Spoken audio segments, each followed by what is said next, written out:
dakwaan jaksa penuntut umum terhadap 11 orang ini bahwa berawal dari surat PT Batammas kepada Wali Kota Batam.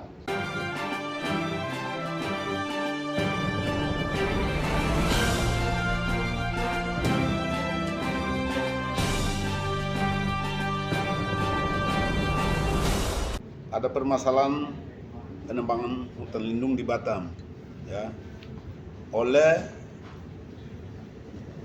PT Batammas Indah Permai, ya, tanpa izin oleh PT Batammas Indah Permai melakukan penebangan, lalu menjadikan kapling-kapling, lalu kapling-kapling itu dibagikan kepada masyarakat.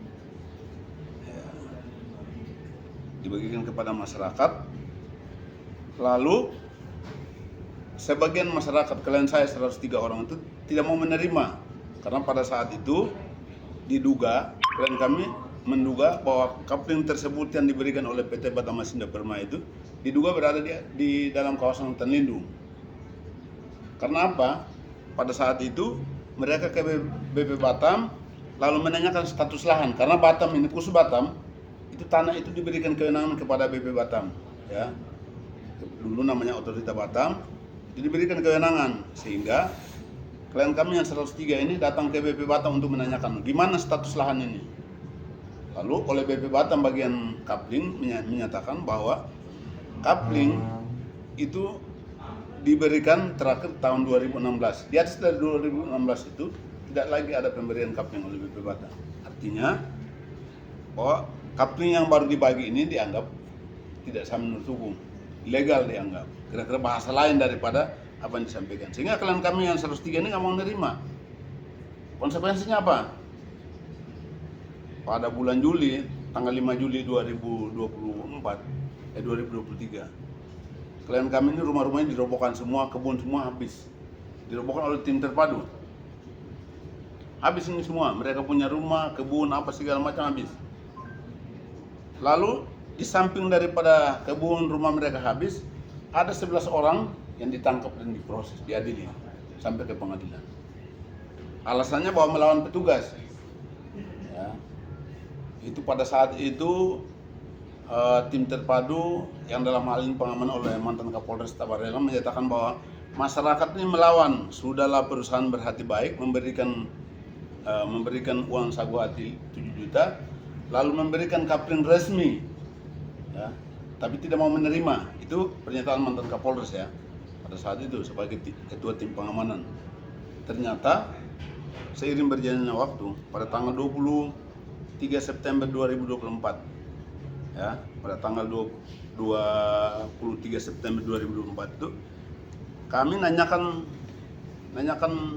status kapling tersebut. Kami nanyakan pada Kepala Balai Pemantapan Kawasan Hutan Wilayah 12 Tanjung Pinang. Dan pada tanggal 26 dijawab surat kami bahwa seluruh areal yang kami mohon ditelaah itu seluruhnya hutan lindung. Disitulah memulainya pergerakan kami, memulainya pengaduan kami. Ya, tanggal September 26 kami dapat surat. Tanggal 1 Oktober itu kami buat surat, berikan kepada Menteri, datang ke Jakarta kami antar. Tanggal 2 kami serahkan surat itu kepada Menteri Lingkungan Hidup dan Kehutanan. Dan itu diterima. Dan pengaduan kepada Gakum pada tanggal itu, ya. Ternyata sampai dengan bergantinya Menteri, ini tidak direspon. Dan seterusnya. Kami pulang, kami laporkan lagi ke Polda Kepri ini, ya kan? Pada Polda Kepri bahwa ini ada penebangan hutan lindung ini. Mana hutan lindungnya? Ini suratnya semua dokumennya kami bawa, termasuk surat dari lembaga Balai Konservasi tadi. Ini Pak, nah, ini Pak kami sampaikan bahwa ini ada bukti bahwa ini hutan lindung dan segalanya. Akhirnya diterimalah laporan kami sebagai laporan pengaduan masyarakat atas nama 103 orang. Berjalannya 8 atau 9 bulan, laporan ini nol. Dikembalikan lagi Ditkrimsus Polda Kepri kepada Dinas Lingkungan Hidup dan Kehutanan Provinsi Kepri. dengan alasan bahwa perkara tersebut telah ditangani. Ternyata 2 kali kami bersurat kepada lembaga yang sama tadi bilang sudah ditangani. Kami bersurat kepada mereka. Kepala Kehutanan Wilayah 2 Batam, UPTD Wilayah 2 Batam menyatakan bahwa saya tidak pernah menangani. Yang ada saya pernah menegur pada saat mereka tebang. Tahun 2022 saya pernah datang menegur, tapi saya tidak menangani. Artinya ini sudah oleh lembaga DLHK menyatakan tidak pernah menangani. Sedangkan versi dari polisi, dari Dirkrimsus Polda Kepri, bahwa sudah pernah ditangani. Sampai dengan kembali ke perkara ke Dinas Lingkungan Hidup dan Kehutanan, kami sudah 2 kali bersurat juga. Provinsi menyatakan bahwa perkara yang saudara sampaikan kepada kami itu telah ditangani oleh UPTD Kehutanan Wilayah 2 Batam. Silakan berkoordinasi. Kami berkoordinasi 2 kali surat ini ke Kepala DLHK Unit 2 Batam, Saudara Lamhot Sinaga. Tidak berani dia membalas surat kami. Tidak berani membalas. Sehingga karena ulahnya Dirkrimsus Polda Kepri, kami melaporkan kepada Barreskrim Mabes Polri. Itu juga ternyata sampai dengan saat ini, saya baru 2 hari yang lalu kemarin saya ke Mabes Polri juga baru surat pemberitahuan datang bahwa akan berkoordinasi dengan Polda Kepri. Padahal sudah 9-10 bulan yang lalu baru akan. Terlepas dari itu tanggal 3 Oktober ya, tanggal 3 Oktober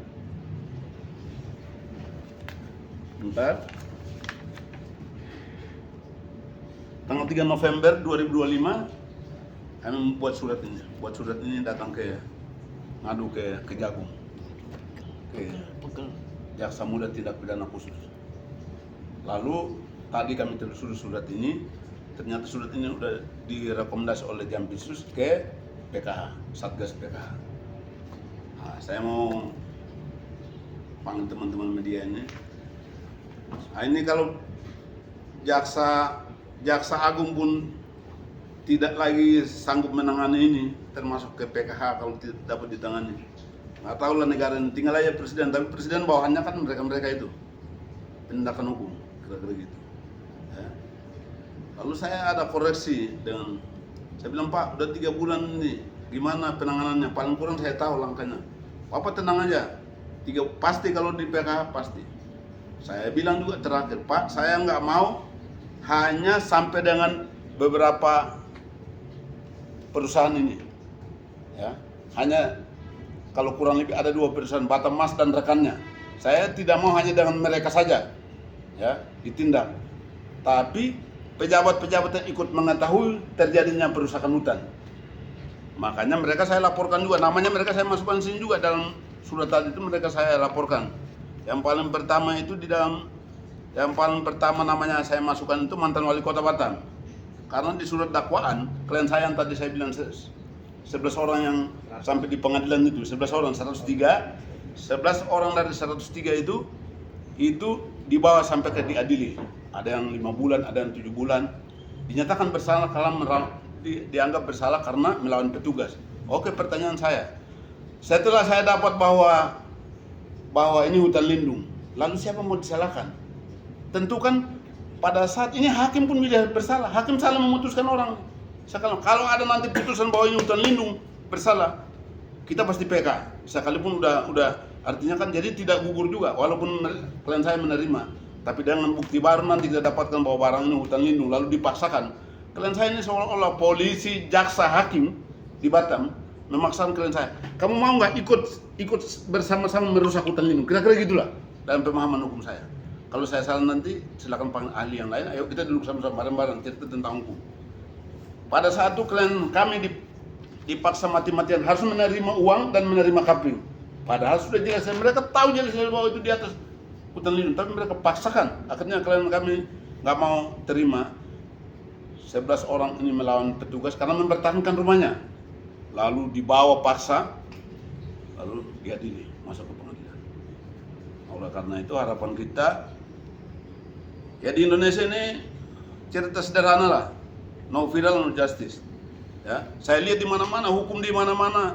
Ya, kalau tidak diributkan di dunia pers, tidak akan diopini orang, kira-kira gitu. Ini masyarakat yang sampai hari ini yang saya bela ini, tak usah berikan uang ke saya, makan aja pun mereka terancam, kira-kira gitu. Apalagi saya bilang, wah ini biaya ke Jakarta sekian, naik pesawat hampir 2 juta, tidur di hotel sekian, naik Grab, naik Maxim sekian. Angkat tangan lah Pak sekarang. Saya tidak melihat itu. Yang pentingnya bagaimana supaya hukum ini harus ditegakkan. Oleh karena itu, Batamas saya laporkan. Lalu saya bilang tadi, orang pertama wali kota karena apa? Dakwaan jaksa penuntut umum terhadap 11 orang ini bahwa berawal dari surat PT Batamas kepada wali kota Batam. Wali kota Batam kan dia punya warga ini. 600-700 orang itu kan warga dia. Mestinya kalau Batamas ini mohon pengajuan ke dia, mestinya dia bilang gini, oke bro, saya bisa bantu untuk menggusur, membersihkan itu. Tapi kira-kira orang saya, warga saya ini, Bapak mau kemanakan, di mana ditempatkan? Karena hukumnya gini, berikan ganti rugi, lalu harus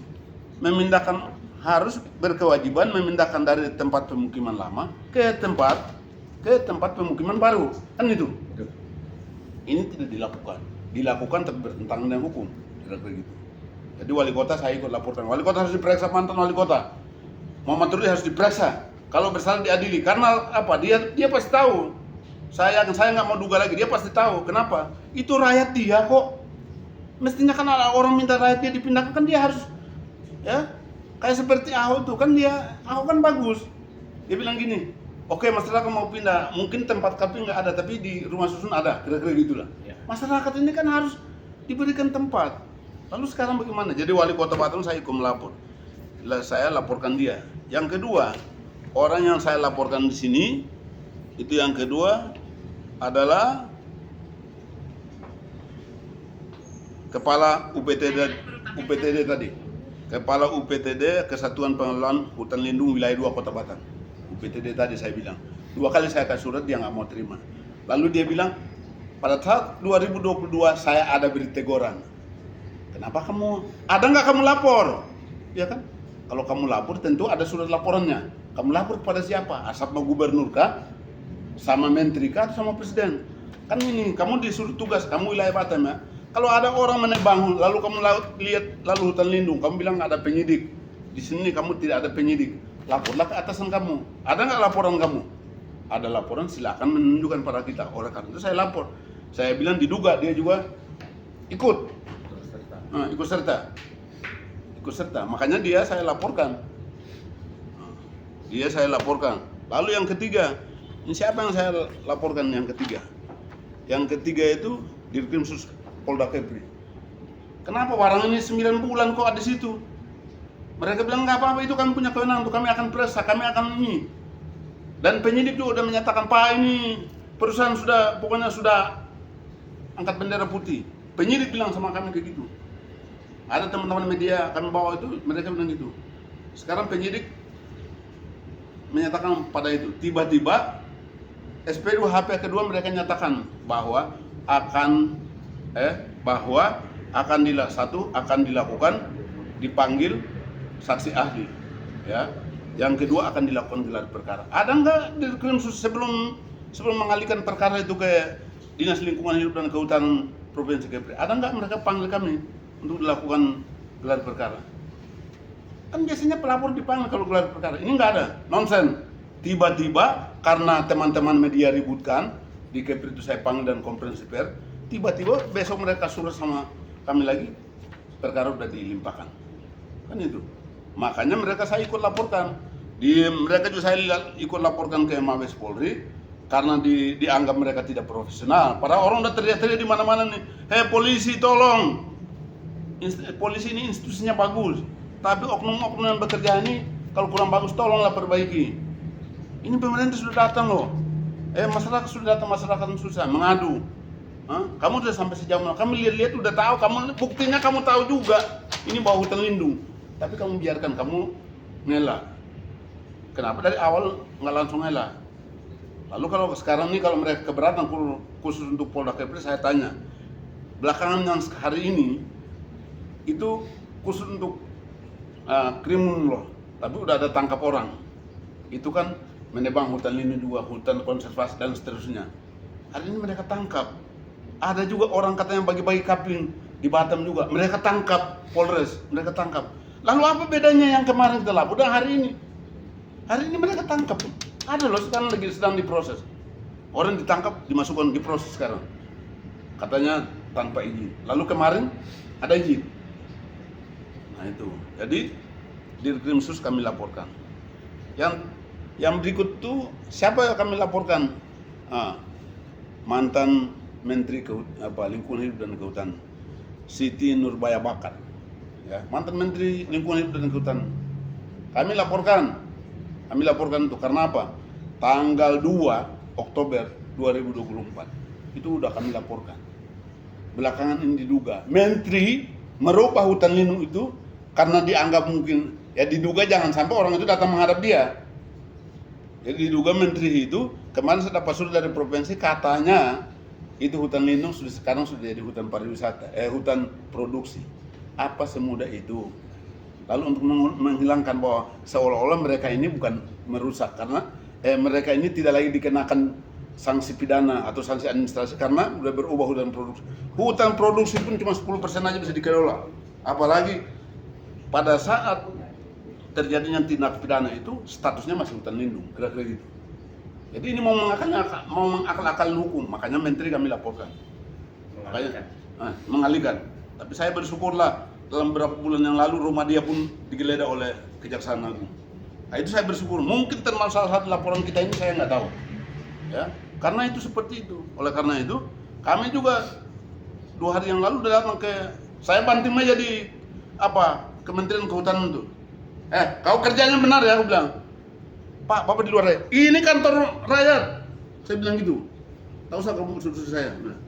Kerja yang benar kamu. Jadi laporan ini kita bawa, pokoknya negara harus hadir melalui Jaksa Muda Tindak Pidana Khusus, melalui di bawahnya ada PKH. Saya dalam suratnya saya sampaikan juga bahwa kami punya keyakinan Jaksa Muda Tindak Pidana Khusus ini bisa memberantas, bisa menyelesaikan persoalan ini karena di bawahnya itu ada Satgas PKH yang dibentuk oleh Presiden Prabowo. Lalu itu bekerja sama, itu di bawah Jampitsus untuk bekerja menangani kasus-kasus mafia tanah seperti itu. Mungkin dari saya sementara. Untuk laporannya Bang, udah sampai mana nih? Karena udah 5 Agustus. Inilah tadi saya di Pang, makanya 1 hari ini saya di Kejagung. Ya. Bahwa karena kan Satgas PKH itu kan kantornya itu kan sedang lagi dibangun tuh. Jadi karena dipindahkan ke sebelah, jadi bolak-balik tadi ke situ, bahwa sekarang Jampitsus sudah rekomendasi ke Satgas PKH. Ya, tapi saya tadi tekankan di situ kepada Satgas, ketemu dengan Pak siapa yang tadi saya sudah sebutkan itu, Pak Rio. Saya bilang ini Pak Rio dan ada kawannya, saya bilang ini Pak, saya nggak mau masalah ini berlama-lama. Masalah ini karena udah terlampau lama, dari 2023, 2024, 2022 bahkan menurut UPTD Kota Batam, 2022 dia udah peringatan. Ya. Jadi itu masih ratusan hektar itu. Jadi sebagian dari itu banyak perusahaan di situ juga. Jadi baru yang kami tahu Batammas. Tapi menurut UPTD ini bukan Batammas yang merombak, ada perusahaan lain lagi yang menghantam, merombak ini, membombardir ini, yang menggusur ini, lalu dia jual beli kepada Batammas. Itu menurut kepala UPT yang melaporkan dia tadi. Artinya kok perusahaan gampang itu ada korporasi loh dalam Undang-Undang 18 2013. Ya. Undang-Undang 18 2013 itu ada disebutkan kalau nggak salah di pasal sebentar 94 apa 194 sebentar ya.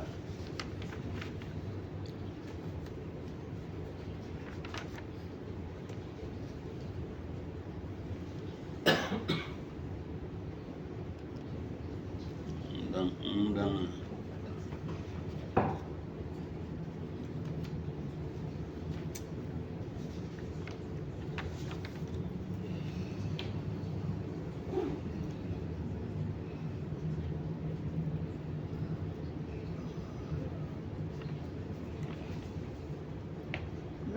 jorok.